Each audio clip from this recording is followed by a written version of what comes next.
Hello, good afternoon, student. Today we study about the advice of for men. ये parenting में पढ़ा था हमने previously.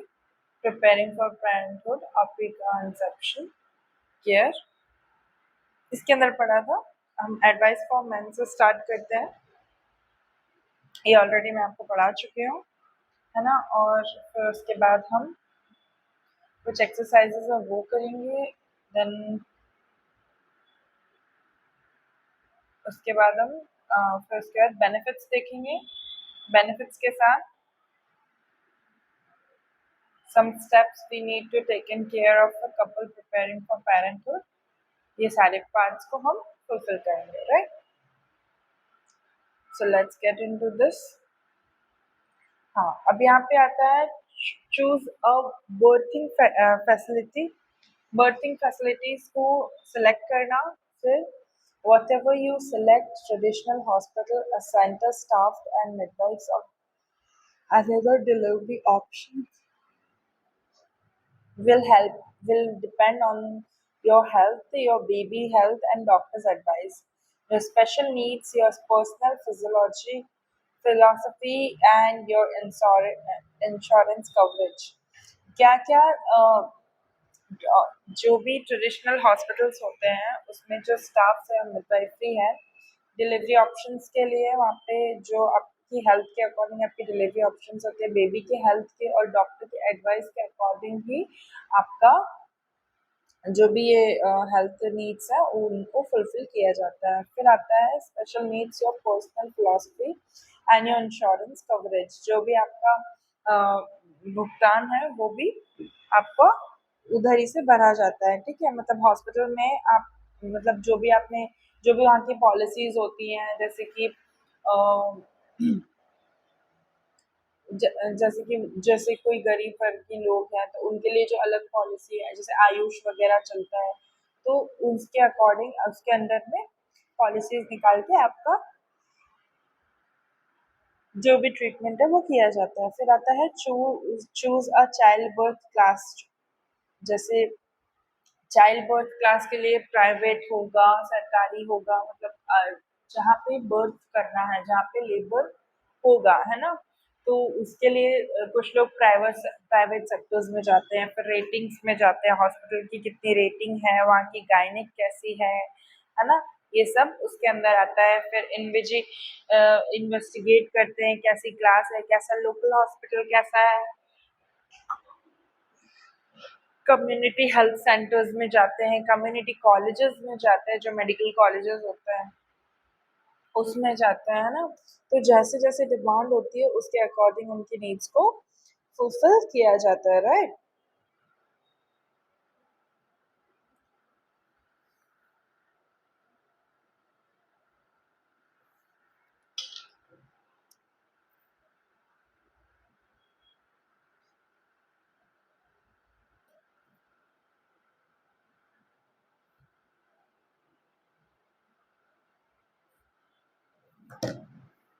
एक्सरसाइज एंड रिलैक्सेशन में क्या है, देखो अब except aspects of pre pregnancy care क्या क्या है इसमें. एक्सरसाइज एंड रिलैक्सेशन, जिसमें क्या आता है रेगुलर और मॉडरेट एक्सरसाइजेस आती है.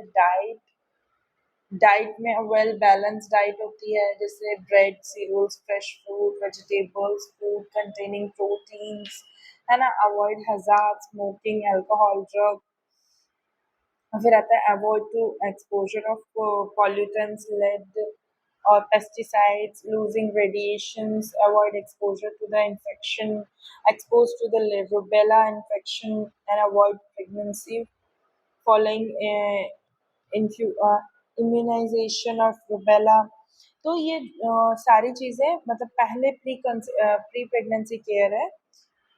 ठीक है, ये सब चीज़ें यहाँ पर लगती है. तो यहाँ पे क्या क्या आता है, पहले exercise of and relaxation regulate करता है मॉडरेट एक्सरसाइज से, जिससे कि क्या होता है जो पेशेंट है उसको हेल्प होती है कंसीव करने में. मतलब वेट इतना बढ़ जाता है तो कई बार मेंसेस नहीं आते, तो जिसके कारण साइकिल जो होती है वो इनकम्प्लीट होती है, राइट. तो इसके लिए हम रेगुलर एक्सरसाइज और रिलैक्स करेंगे बॉडी को। देन डाइट हमारी वेल बैलेंस्ड होनी चाहिए, जिसमें सीरियल्स और ब्रेड्स ज़्यादा होना चाहिए, फ्रेश फ्रूट होने चाहिए, वेजिटेबल्स होने चाहिए, फूड कंटेनिंग प्रोटीन होना चाहिए, डेयरी प्रोडक्ट्स होना चाहिए, ठीक है। फिर हैजार्ड्स जो भी होते हैं उनको अवॉइड करना है, जैसे कि सिगरेट वगैरह, अल्कोहल, ड्रग्स, ये सारी चीज़ों को अवॉइड करना है, ठीक है। फिर आता है avoid exposure to the infection, जैसे expose to rubella infection, avoid pregnancy, जैसे इम्यूनाइजेशन ऑफ रूबेला। फिर आता है treat infection such as urinary, vaginal, etc। फिर आता है avoid exposure to the pollutants, जैसे कि लीड, पेस्टिसाइड्स, लूजिंग रेडिएशंस, ये सारी कुछ चीज़ें, ठीक है। उसके बाद आता है पैरेंटहुड प्रिपरेशन। पैरेंटहुड प्रिपरेशन में क्या आता है, include various aspects such as physical preparation, psychological preparation और फंक्शनल प्रिपरेशन। फिजिकल प्रिपरेशन में क्या आ रहा है, as more than 18 years of girls for girls and 21 years in boys. फिर डाइट में क्या आता है, she should not be anaemic और माल नरिश्ड। एनेमिक नहीं होना चाहिए और खाना पीना उसका बराबर रहना चाहिए, माल नरिश्ड नहीं होनी चाहिए। लड़की की एज 18 साल से ऊपर होनी चाहिए और लड़के की एज 21 से ऊपर होनी चाहिए। फिर कोई भी हज़ार्ड एक्सपोजर नहीं होना चाहिए, जैसे कि कोई भी ड्रग, कोई भी ऐसा सब्सटेंस यूज़ नहीं करना चाहिए, और अल्कोहल नहीं लेना चाहिए, स्मोकिंग नहीं करना चाहिए, सारी चीज़ें हज़ार्डस में आती है। Free from infection, rubella, rubella, measles, mumps, ये कोई भी तरह का इन्फेक्शन नहीं होना चाहिए, क्योंकि रूबेला होगा तो वो क्या होगा, ट्रांसमिट हो सकता है उसके वायरस। फिर आता है अवॉइड कॉन्ट्रासेप्टिव पिल्स, कोई भी गर्भरोधक चीज़ें यूज़ नहीं करनी है, जो डिसकंटिन्यू करना है, पिल्स वगैरह नहीं लेनी है, जिससे कि हमारे हार्मोन रेगुलेट होते हैं। फिर आता है साइकोलॉजिकल प्रिपरेशन। साइकोलॉजिकल प्रिपरेशन में आता है mentally the couple should be prepared to have a baby. जो मेंटली है ना, प्रिपेयर रहना चाहिए कि बच्चों को बच्चा कैरी करने के लिए, ठीक है। और लव और सिक्योर्ड फील कराना चाहिए, अवे फ्रॉम वायलेंस, वायलेंस वगैरह उसके आसपास नहीं रहना चाहिए। सेटिस्फैक्ट्री रिलेशनशिप होना चाहिए और mature enough by brainly mature रहना चाहिए, ओके। फाइनेंशियली प्रिपरेशन होना चाहिए, the couple should prepare themself to meet increase need of finance, have to care required during pregnancy, delivery and entry of newcomer, that mean newborn baby। financially ये सारी needs को fulfil करना चाहिए, और जो भी रिक्वायर्ड है प्रेगनेंसी के लिए वो डिलीवर होना चाहिए। एंट्री न्यूकमर की जो आने वाला है उसके लिए पूरी तरीके से तैयार रहना चाहिए। फिर आता है benefits of pre conception care. Benefits क्या क्या है प्री कंसेप्शन के, increase the fertility for you and your parent,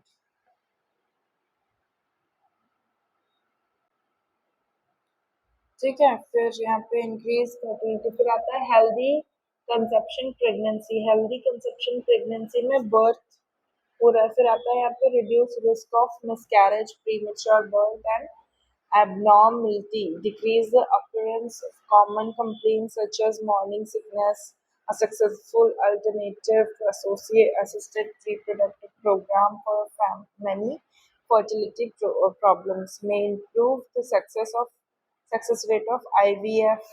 IVF की सक्सेस रेट भी यहाँ पे बढ़ रही है।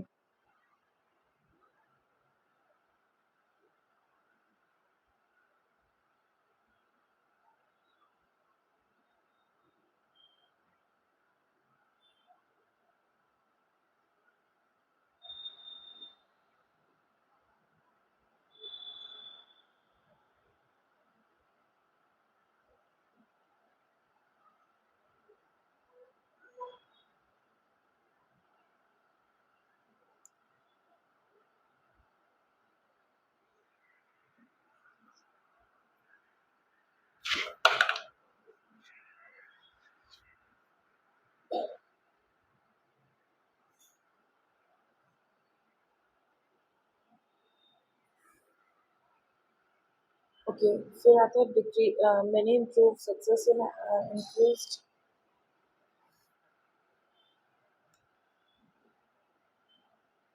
children. Those are healthy, intelligent, and well-being, balanced, and happy. Special preconception advice to the specific care.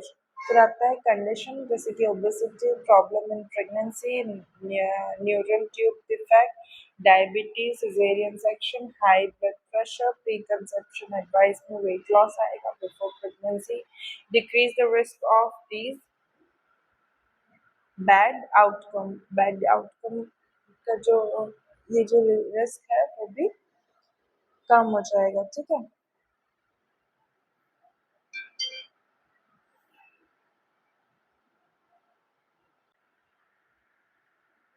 So यहाँ पे condition problem in pregnancy, low birth weight, permanent birth और प्री कंसेप्शन एडवाइस होगी जैसे कि स्टॉप स्मोकिंग बिफोर प्रेगनेंसी, ठीक है। देखो condition जैसे ओबेसिटी, इसमें प्रॉब्लम क्या है, प्रेगनेंसी में प्रॉब्लम आएगी, न्यूरल ट्यूब डिफेक्ट हो सकते हैं, ठीक है, डायबिटीज हो सकती है, सिजेरियन सेक्शन और हाई ब्लड प्रेशर का प्रॉब्लम हो सकता है। तो प्री कंसेप्शन एडवाइस है कि वेट लॉस करो before pregnancy, decrease the risk of these bad outcomes, ठीक है। फिर आता है कंडीशन ऑफ स्मोकिंग, स्मोकिंग में लो बर्थ वेट भी हो सकता है, प्री टर्म बर्थ भी हो सकता है। इसमें क्या है कि स्मोकिंग जो है आपको क्या करो, स्टॉप करो, ठीक है, बिफोर प्रेगनेंसी। फिर आता है कंडीशन जैसे डायबिटीज में मिसकैरेज होने के चांसेस हैं, increase in the birth defect if poorly controlled और मैक्रोसोमिया, ठीक है। अगर प्रॉब्लम है प्रेगनेंसी में तो जैसे मिसकैरेज होगा, प्रीकंसेप्शन एडवाइस है कि वर्क विथ योर डॉक्टर, ठीक है, डॉक्टर से मैनेज करो, ब्लड शुगर कंट्रोल करो। फिर कंडीशन जैसे कि फॉलिक एसिड डेफिशिएंसी जिसमें कि आता है न्यूरल ट्यूब डिफेक्ट, जिसमें कि neural tube is already form by 14th day of pregnancy. इसमें प्री कंसेप्शन है कि diet low supplements diet low with folic acid और रिड्यूस न्यूरल ट्यूब, ठीक है, इस तरीके से। फिर यही यहाँ पे आपको कंडीशंस, अलग अलग कंडीशंस के प्री कंसेप्शन और प्रॉब्लम में, प्रेगनेंसी में प्रॉब्लम क्या क्या आएगी, वो सारी चीज़ें बताई गई हैं।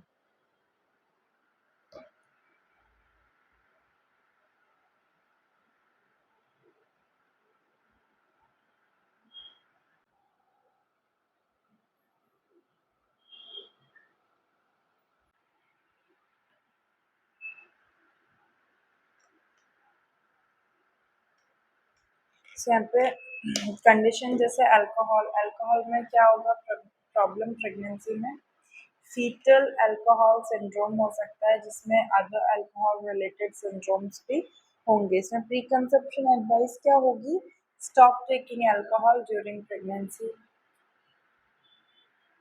है ना। प्रेगनेंसी के टाइम पे अल्कोहल नहीं लेना है। एपिलेप्सी है, अगर कंडीशन जैसे एपिलेप्सी है तो प्रॉब्लम क्या हो सकती है यहाँ पे प्रेगनेंसी में कि some epilepsy medications cause fetal abnormality. तो इसमें प्री कंसेप्शन एडवाइस है कि वर्क विद योर डॉक्टर, मतलब अपने डॉक्टर से बात करें और मेडिसिन एडजस्ट करें। फिर आता है कंडीशन जैसे हाइपरटेंशन, हाइपरटेंशन में प्रॉब्लम है प्रेगनेंसी में, तो यहाँ पर there is an increase risk of pre eclampsia, यहाँ पे रिस्क रहेगा प्री एक्लेम्शिया का। फिर किडनी प्रॉब्लम और फीटल ग्रोथ रिटार्डेशन होगा, ठीक है। तो इसमें प्री कंसेप्शन एडवाइस क्या होगी, वर्क विथ योर डॉक्टर, से अपने डॉक्टर से बात करो और अपने ब्लड प्रेशर को कंट्रोल करो। फिर कंडीशन जैसे कि सेक्सुअली ट्रांसमिटेड इन्फेक्शन, जब प्रॉब्लम क्या है प्रेगनेंसी में, गोनोरिया, क्लैमिडिया, इनफर्टिलिटी, है ना, फीटल डेथ और फीटल डिसेबिलिटी, ये सारी प्रेगनेंसी में चांसेस हैं। या फिर mental retardation, blindness, chronic pelvic pain, ये सब कुछ हो सकता है, जिसे HIV can be transmitted to the fetus, cause disability and death. So यहाँ पे प्री कंसेप्शन एडवाइस है कि अर्ली डायग्नोसिस और ट्रीटमेंट करें, जिससे कि रिस्क जो है डिक्रीज हो मदर से चाइल्ड को जाने के लिए। हाइपोथायराइडिज्म की कंडीशन है तो early pregnancy women need to increase in thyroid medication. This ensure that the fetus has appropriate development for its neurological system। यहाँ पे अगर क्या बोलते हैं थायराइड है उसको तो अपनी मेडिकेशन इंक्रीज करो और यहाँ पे बात करो। प्रॉब्लम हो सकती है नहीं तो प्रेगनेंसी में तो इसका प्री कंसेप्शन एडवाइस है कि अपनी डॉक्टर से बात करके मेडिकेशंस को एडजस्ट करो, प्री ट्रीटमेंट करो। ठीक है, सो यहाँ पर फिर आता है कंडीशन जैसे कि डेंटल क्राइसिस में क्या आता है जिंजिवाइटिस और ओरल हेल्थ।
डेंटल क्राइसिस जैसे जिंजरवाइटिस, ओरल हेल्थ प्रॉब्लम। तो प्रॉब्लम इन प्रेगनेंसी क्या होगा, can lead to the pattern preterm delivery और प्रीटर्म लेबर। प्रीटर्म लेबर मतलब 36 वीक की प्रेगनेंसी होती है। 36 वीक की प्रेगनेंसी होती है, 36 वीक में प्रीटर्म डिलीवरी हो जाएगी, पूरा डिलीवर नहीं होगा।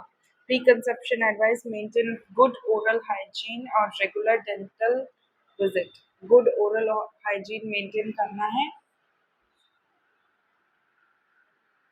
और रेगुलर डेंटल विजिट करना है, ठीक है। पेरेंटहुड में ब्रिंग अबाउट एक्सटेंसिव चेंजेस, बहुत ज़्यादा ड्रास्टिक चेंजेस आते हैं बिकॉज ऑफ पेरेंटहुड। तो स्टेप बाय स्टेप है ना, चीज़ें क्या होती है, चेंजेस होने लगती है, ठीक है। क्योंकि एक बहुत बड़ी रिस्पॉन्सिबिलिटी है, तो सभी फैमिली और लाइफ पे बहुत बड़ा इम्पैक्ट पड़ता है। बहुत, ये लाइफ के बहुत बड़े एस्पेक्ट्स को चेंज कर दिया, सभी एस्पेक्ट्स पे ये चेंज होती है, राइट। तो इस तरीके से किस तरीके से इंडिविजुअल को टैकल करना है, कैसे कन्वीनियंट होगा, कैसे मेजर इश्यूज और मेजर कंसर्न्स को हैंडल करना है, ये सारी चीज़ें आएगी। और अनसेल्फिशनेस एक्ट और अफेक्शन के साथ चीज़ों को मेकआउट करना है, ठीक है। और क्या क्या चीज़ें इम्प्लाइज होती है, उस रिस्पॉन्सिबिलिटी को समझना है, ठीक है। फिर आता है चैलेंजिंग एक्सपीरियंसेस, जैसे कि proper guidance. Parenting also can be done for life most rewarding experiences, जैसे कि communication and parent is of utmost importance in making decisions about childbearing. Some important facts that are looked, जैसे कि before arrival the baby vitals make the necessary alterations, ठीक है। Financial planning, working mother needs to make an application to maternal leaves, make proper and वो, ठीक है। और फिर having a baby is a vital decision, these are some practical issue that needs to be looked at when planning a pregnancy, financial, emotional, and strength of the couple relationship, and the values of belief concerning a child rearing, as well as pregnancy planning, is an opportunity to focus one's physical health. Some steps to be need to taken as a couple preparing the parenthood. तो किस तरीके से अपने decisions को decision making करना है, किस तरीके से चीज़ों को चेंज करना है। फिर आता है some steps needs to be taken care of as the couple is preparing for parenthood. किस तरीके से कौन कौन से पॉइंट्स होते हैं उस चीज़ को करना है, ठीक है। तो मेरे ख्याल से that's it for today. Thank you class.